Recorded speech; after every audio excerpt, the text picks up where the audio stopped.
আসসালামু আলাইকুম।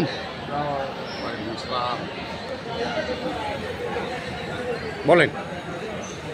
আজকে আপনাদের সামনে সংকীর্ণ দু একটা কথা বলব, যে কথাগুলো আর কোনো দিন আপনারা শুনতে পান না। কথাগুলোটা হলো এরকম যে আল্লাহর দেওয়া দেহ মাটি, পীরের পুরায় হইয়া কাটি, ওজন চলে দেয় না বাটি, দরবেশ কয় তার মরণ নাই। আবার শুনে নেন, আল্লাহর দেওয়া দেহ মাটি, পীরের পুরায় হইয়া খাটি, ওজন চলে দেয় না ভাটি, দরবেশ কয় তার মরণ নাই। আর এই সাধারণ মানুষ জন্ম নিচ্ছে, বড় হয়েছে, লেখাপড়া করেছে, এরা মরে যাবে, পচে যাবে, গণকবরস্থানে তাদের স্থান হবে। আর যারা ওরকম উচ্চতমক মানুষ, সাধক, ওলি আল্লাহ, দরবেশ, ফকির, হুজুরগণ, তাদের এই দেহ মাটিতে পচবে না কাল কিয়ামত পর্যন্ত। এর দিক নির্দেশনা আগের থেকেই দেওয়া আছে। তাই এর সাধারণ মানুষের কথা নিয়ে কোনো দেশ চলে না, সাধারণ মানুষের কথা নিয়ে ইসলাম চলে না।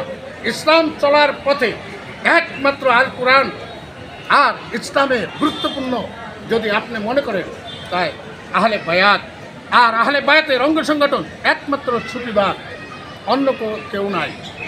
তাই বর্তমান মোল্লা মুন্সি, হাফেজ কারি, মৌলানা, জটিয়ালা, খুটিয়ালা, আংটেলা, চিমটেলা, সাপ, সাপ, হুজুর সাপ, মুন্সি সাপ, মাওলানা সাপ, ত্রিশুল, বাসুল, করছুল, লালপট্টি, কালাপট্টি, হলদেপট্টি, নীলাপট্টি, যাদেরকে দেখছেন, এরা আসলেই নিজে জালালান শরীফ পড়তে পারে কিনা, অপরকে অর্থসহ বুঝিয়ে দিতে পারে কিনা, যাচাই বাছাই করে নেন। আরে মাথা তো সব জায়গায় নত করা যায় না। ওই ব্যক্তির কাছে আপনি মাথা নত করেন যেই ব্যক্তি আল্লাহ প্রাপ্ত, আল্লাহকে লাভ করেছে, আল্লাহর অলিগণকে লাভ করেছে, রুহানি ফায়েজ বরকত হাসিল করেছে, তাদের কাছে আসেন, আপনি তাদের পরামর্শ নেন। আপনার জ্ঞানের মেমোরিগুলা টাস টাস করে খুলে যাবে। তখন আপনি বুঝতে পারবেন আপনি কোন ভুলে আছেন। কোরআন আপনাকে প্রমাণ করে দিয়েছে 7 বছর বয়সে বায়াত গ্রহণ করতে, 9 বছর বয়সে বায়াত গ্রহণ করতে। 7 বছর পুরুষ বায়াত গ্রহণ করবে, 9 বছরে মহিলা বায়াত গ্রহণ করবে। আমাদের এই সমাজের লোকজনগুলা এখনও ঘুরপাকের মধ্যে পড়ে আছে, বলছে মা বাবা থাকলে তার বায়াত গ্রহণ করা লাগে না, মা বাবা থাকলে তার পীরের বাড়ি যাওয়া লাগে না। আরে মা বাবার সেবা যত্ন কীভাবে করবি, এটার জন্য তোর একজন জ্ঞানী গুণী লোকের দরকার।